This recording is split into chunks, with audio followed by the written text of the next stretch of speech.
Now that we've learned about the landscape, now we can move on. So now we need to pick our targets and decide what to go after.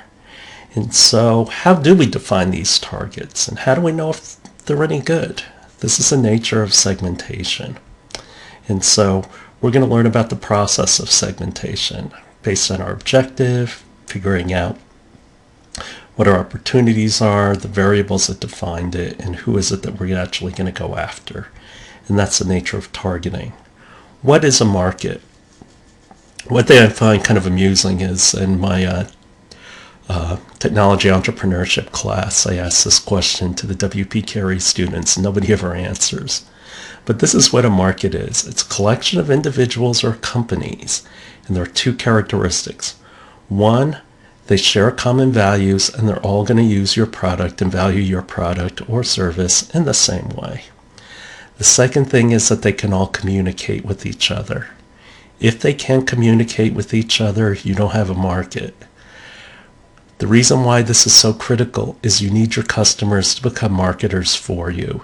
If you have to go out and sell to each individual person one at a time, you'll never make it. You need some diffusion. So what do they mean by it when they say market potential? And that's that you take two factors. How much are they going to buy, and how many are going to buy it? And so you multiply those together, and that's where you get market potential. Kind of makes sense. So segmentation is the process of grouping customers together for selecting targets. So you take this mass, you figure out what do people have in common, and you can separate them out. The thing is, no product can be all things to all people, and that's why we need to categorize customers in order to go after them. But the question is, how do I find them? Well, one approach is use something called a perceptual map. And what you do is you pick out, and in this case we're using shoes, you pick out a couple of values of why people like shoes. And so are they low activity or active? Or are they old and young? And so based on each of those quadrants, I can come up with a characteristic name. Like old active people are go-getters, whereas young active people are athletes. And so what you can do though is that's only two dimensions. You can keep going. You could take new variables, put it in a quadrant, and then segment it again, and then segment it again. And then you can keep segmenting and splitting groups.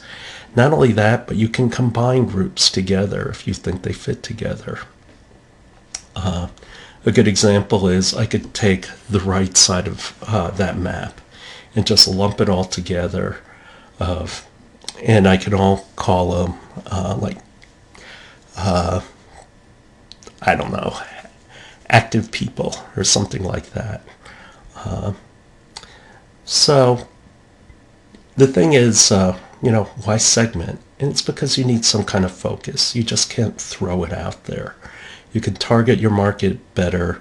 You can understand it. If it's infinite, you're never going to figure it out.